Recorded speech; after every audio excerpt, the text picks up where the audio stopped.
Um ano de bolsa caindo. Vamos cantar parabéns para a bolsa caindo faz um ano. Chegou a hora de comprar? Roda a vinheta. Mas antes da gente começar, já clica aqui embaixo, baixa o meu livro. Nele a gente explica exatamente como funciona a nossa estratégia, como ganhar muito mais que o Ibovespa a longo prazo, como escolher boas empresas e como continuar ganhando dinheiro mesmo com a bolsa caindo, obviamente no curto prazo.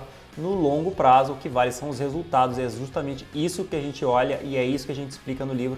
Baixa aqui, de graça para você, promoção única. Tudo bem, pessoal? Mais uma semana, mais um vídeo. Meu nome é Bruce Barbosa, eu sou sócio fundador da Nord Research, um apaixonado pelo mercado de ações. E justamente sobre isso que vamos falar hoje, como todas as semanas, é Ibovespa caindo já faz um ano. Vamos cantar até um parabéns para você por Ibovespa. Parabéns para você e tudo mais. Ibovespa caiu 25% no último ano. Faz sentido? Chegou finalmente a hora de comprar? Acabaram as quedas? Como estão as perspectivas? Vamos comentar sobre tudo isso aqui hoje, utilizando esses maravilhosos gráficos que, na minha humilde opinião, são uma ótima ferramenta para vocês entenderem o que está rolando. Então o Ibovespa caiu. Por que ele caiu, né? Estamos aqui no outro gráfico, juros brasileiros subindo. Então fica bem claro aqui, em julho do ano passado, exatamente um ano atrás, a Selic começou a subir, que é essa linha branca, Selic subindo forte para controlar a inflação que está alta no Brasil, está alta no mundo inteiro, então o mundo inteiro está subindo juros, e a nossa bolsa começou a cair até a virada do ano. Na virada do ano ela teve um repique, depois voltou a cair. Vamos analisar isso mais de perto. Aqui a gente tem um gráfico de 2022. Então, em 2022, o que aconteceu com a nossa bolsa? Seguiu as commodities. Por quê? Porque a nossa bolsa é lotada de commodities, né? A gente tem Petro, Vale, siderúrgicas, papel celulose, que mais? As de proteína. A gente tem muitas boas empresas de commodities na nossa bolsa. Elas seguiram as commodities no começo do ano, então seguraram o nosso índice no começo do ano até meados de abril. Aqui a gente está vendo o Ibovespa em dólares, tá, pessoal? Então tem o efeito do dólar aí também no Ibovespa. Até meados de abril. Em abril, o S&P, né, o índice americano de ações, resolveu cair mais, o fluxo virou, acabou puxando a gente para baixo, a gente caiu e voltamos a seguir as commodities, mas aí as próprias commodities começaram a cair e a gente caiu junto com elas, o que faz todo sentido, já que mais ou menos 30% do nosso índice vem das commodities, 30% são grandes bancos, 30% é varejo. As commodities ajudam bastante a economia a funcionar, então faz bastante sentido que nosso maravilhoso Ibovespa siga as commodities. Então vamos lá, chegou a hora, dê o seu like, já ligue o sininho, participe dos nossos vídeos. Você já viu os vídeos das outras semanas, das semanas anteriores? A gente fez um de Vale que ficou muito bom com siderúrgicas. Fizemos 2 das ações que mais caíram, né, até um pouquinho de tempo atrás. Ficaram também muito legais. Deem uma olhada e comenta aqui sobre o que você gostaria que a gente colocasse no nosso próximo vídeo, que a gente volta toda quinta-feira, meio-dia, com vídeos novos por aqui. Então, voltando, entendendo o que aconteceu até agora, vamos tentar entender, e agora? O que vai acontecer para frente, né? O que a gente consegue entender do mercado mundial atualmente? Eu acho que a Bolsa Brasileira vai depender nos próximos meses, né? A performance da Bolsa Brasileira vai depender de 3 coisas: juros americanos, as commodities e o fiscal Brasil e eleições. Quer dizer, o quanto o nosso governo gasta e qual a vulnerabilidade que o nosso governo vai criar na nossa economia gastando demais e puxando os juros para cima. Vamos entrar em cada uma delas. Primeiro, juros americanos. A inflação americana porrou, está mais ou menos 9% agora, o que é muito, muito alto para a inflação americana, é a maior inflação nos últimos 40 anos nos Estados Unidos, logo o Banco Central americano precisa subir os juros. Ele está subindo os juros devagar, na verdade não tão devagar assim, acelerou o passo na última reunião, provavelmente ele vai subir mais, o mercado já precificou alguma alta, mas eu imagino que o mercado ainda precise precificar mais altas.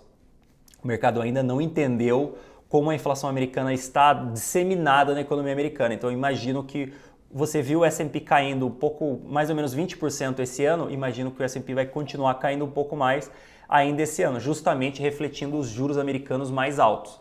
Acho que o mercado americano ainda precisa precificar isso. Então os juros dos Estados Unidos, né, os últimos anos foram de juros muito, muito baixos nas economias centrais, né, Estados Unidos obviamente. Então os juros hoje estão em 1,75% só por cento ao ano. O mercado imagina que ele vá para uns 3% mais ou menos. A gente imagina que talvez um pouco mais de 3% seja algo mais factível, já que a inflação está mais alta dos últimos 40 anos. Então é bastante possível que eles precisam de mais juros. O que a gente está vendo na inflação agora é que mesmo com essas altas de juros e com a indicação de mais juros para frente, a inflação ainda não começou a ceder. Então eles vão precisar de mais juros. E número 2, Commodities. Aqui eu fiz alguns ciclos, né? Obviamente, ciclo Lula e ciclo Dilma não tem nada a ver com o ciclo das commodities, mas a gente confunde a performance da nossa bolsa também com os ciclos das commodities. É interessante olhar. De 2002 até 2008, né, até a crise mundial lá em 2007 e 2008 nos Estados Unidos, a gente teve um ciclo muito forte de commodities. A nossa bolsa foi muito bem por causa disso. Crise, obviamente, caiu, depois a gente subiu de novo, recuperou um pouco. E aí a gente teve o ciclo Dilma, que foi um ciclo de baixa das commodities bastante longevo, né, até mais ou menos meados de 2016. Sim, ele também combinou com o impeachment da Dilma. Então você pode falar, nossa, mas a política brasileira tem alguma coisa a ver com as commodities mundiais? Não, não tem, mas assim, é sorte, mas aconteceu exatamente isso. O ciclo da Dilma com as commodities caindo, a nossa bolsa também caiu bastante nesse período. A gente teve uma estabilidade nas commodities até mais ou menos na pandemia elas caíram de novo e a gente teve a recuperação forte pós-pandemia, com todos os bancos centrais injetando dinheiro nas economias e tudo mais, as commodities valorizaram e aí dá para ver até a quedinha recente que a gente teve em 2022, fica claro aqui no gráfico. E agora, né? O que vai acontecer com as commodities? Olhando historicamente, dá para ver que a gente está mais ou menos, não está barato, não está caro, né? A gente está mais ou menos em um patamar, digamos, normal historicamente. Então é de se imaginar que a gente continue mais ou menos por isso. As commodities vão para cima, as commodities vão para baixo? É difícil dizer, as commodities dependem da China. Esse ano a gente tem votação do Partido Comunista Chinês mais para o final do ano. Eu não sei a data certa, não sei se eles têm uma data certa, mas a gente vai ter a votação ainda esse ano. Como a China estava em lockdown até recentemente, e eles precisam fazer a economia funcionar, obviamente, porque o Xi Jinping quer ganhar o seu terceiro mandato, né, que é o premier, o presidente lá da China, então a gente imagina que vamos ter injeção de dinheiro na economia chinesa. Injeção de dinheiro na economia chinesa é igual a investimento em infraestrutura, é igual a demanda muito maior por commodities, é igual a commodities sendo mais valorizadas. Então a gente imagina que se as commodities, não imagino que subam muito, mas imagino que elas pelo menos mantenham um certo patamar elevado, já que a gente vai ter essa nova injeção de dinheiro na economia chinesa, porque a China precisa crescer, né? A China tem meio que um contrato não escrito com a sua população dizendo tudo bem, a gente vive aqui em uma ditadura, tudo mais, mas a sua vida está melhorando, então você fica tranquilo. E é exatamente isso que vai acontecer por lá. Número 3, Fiscal Brasil e eleições. Então, assim, essa frase do Fundo Verde, né? O Fundo Verde é o fundo do Stuberger, que é o gestor de multimercados mais famoso do Brasil. Basicamente, ele está falando que os ativos se deterioram enquanto os políticos estão em metaverso brasiliense. Os políticos querem ganhar eleições, obviamente, a gente tem uma eleição esse ano, então eles estão gastando mais, estão furando o teto de novo. Ao mesmo tempo, quando que mudou, né? Quando que Brasília mudou? Não mudou nunca. E esse meme do Hulk é a melhor coisa do mundo para quando a gente fala de Brasil, né? O Capitão América pergunta para o Hulk, como vocês foram para enfrentar a crise? O Hulk vira, esse é o nosso segredo, capitão, estamos sempre em crise. Então pensa assim, tem muito risco? Tem, mas olha para trás. O Brasil sempre teve muito risco, o Brasil sempre foi desse jeito, a gente estava sempre em crise. Então sempre foi desse jeito. Qual a grande diferença? Hoje a bolsa está extremamente barata, mas muito, muito barata. A 5 vezes lucros. Dá para ver como historicamente a gente está no patamar mais baixo da história, que eu puxei desde 2000. Então mesmo quando o Lula foi eleito, mesmo quando a Dilma saiu, mesmo quando a gente teve crise na pandemia, crise do subprime americano, que o mundo quase acabou, mesmo quando a gente teve várias e várias outras crises no Brasil, a Bolsa nunca negociou no patamar que está negociando agora. Então assim, a Bolsa está extremamente barata. Existem riscos? Sim. Mas existem riscos por isso que a bolsa está barata. Ah, vai acontecer alguma coisa? Sim, mas é por isso que a bolsa está barata, porque o mercado está precificando alguma coisa acontecendo na frente. Ah, mas e os resultados das empresas? Que bom que você perguntou. Porque a longo prazo as empresas seguem, ou as cotações seguem os resultados. E dá para ver aqui como o Ibovespa segue seu EBITDA nos últimos 10 anos, né? Bonitinho, o Ibovespa é o branco, o EBITDA do Ibovespa é o azul. Aqui recentemente, olha só o que aconteceu. Eu marquei aqui, ó, julho do ano passado, essa linha, bem quando a gente começou a subir os juros, olha só o que aconteceu.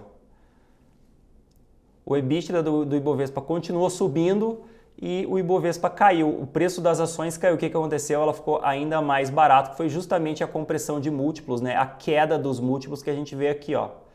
Os múltiplos, tanto o EV/EBITDA quanto o preço-lucro da bolsa caíram, quer dizer, o Ibovespa ficou mais barato do que estava e os resultados do Ibovespa, a perspectiva é que continuem muito bons. Lógico, tem muita coisa no varejo, consumo que estão com resultados ruins, incorporadoras talvez, vales, siderúrgicas vão ter o resultado caindo um pouco por causa do minério de ferro, mas no geral os resultados das empresas do Brasil estão muito saudáveis. A dívida está muito saudável, está tudo muito bem no Brasil. O PIB, que a gente tinha uma perspectiva de PIB muito pior esse ano, talvez a exceção, está melhorando, inclusive com a injeção de dinheiro na economia pelo furo no teto, né, que a gente teve recentemente também. E agora vamos pensar, né? No último ano, o que aconteceu? Por que o resultado do Ibovespa ficou tão bom mesmo com o Ibovespa caindo? Tá aqui, ó, o Ibovespa segue as commodities, quer dizer, com as commodities para cima, os resultados das empresas que vendem commodities também vai para cima. O dólar subindo puxa os resultados das empresas que exportam commodities também para cima. Olhando desde julho do ano passado, quer dizer, no último ano, as commodities subiram 20%, enquanto o Ibovespa caiu 26%, quer dizer, por isso que o Ibovespa ficou barato. As commodities subiram, caíram sim agora mais recentemente, mas o Ibovespa não seguiu a performance das commodities. Por isso que o Ibovespa ficou muito barato. Por isso que os resultados das empresas estão muito melhores do que o preço do Ibovespa atual faria a gente concluir, né? Para fechar, sempre que eu falo para alguém, a bolsa está barata, alguém me volta com alguma coisa assim, pode cair mais. Óbvio que pode cair mais, sempre pode cair mais. Mas é justamente porque está todo mundo pessimista que a bolsa está tão barata. Ah, o macro está ruim. Sim, mas é justamente porque o macro está ruim que a bolsa está barata. Se o macro não estivesse ruim, a bolsa não estaria barata. Ah, as commodities podem cair. Justamente porque as commodities caíram agora nos últimos meses, que o Ibovespa também caiu. Então, por isso que o Ibovespa está barato. Então, tipo, já está imputado no preço, né? Já está implícito no preço. Ah, os juros mundiais estão subindo. Sim, inclusive eu acho que o mercado americano vai cair, mas o mercado americano está num patamar bastante alto ainda. Negocia num preço-lucro mais ou menos a média histórica. Acabou de cair um pouco, mas ainda não caiu o suficiente para cair abaixo da média histórica. Os Estados Unidos está muito mais caro que o Brasil. Claro, eles crescem mais e tudo mais, mas assim, olhando historicamente, o Brasil está o mais barato da história. Estados Unidos ainda está no patamar médio da sua história. Então, também, é justamente porque os juros estão subindo que a bolsa está tão barata. Resultado final, compre muita bolsa. É justamente quando a bolsa cai que você deve comprar. Comprar a bolsa quando ela sobe e vender quando ela cai é a receita para você ter prejuízo para jogar seu dinheiro fora. Então, compre muita bolsa. Então, após todos esses gráficos, né, essa explicação, na verdade, complexa, mas simples, você está comprando bolsa agora? Você está confiante que esse é um bom momento para comprar bolsa? Comente aqui abaixo. E também não deixe de comentar sobre quais assuntos você quer que a gente comente nas próximas semanas. Quais empresas você gostaria que a gente comentasse. A gente vai fazer uma listinha e vamos atacando essas empresas nas próximas semanas. Um grande abraço e até semana que vem.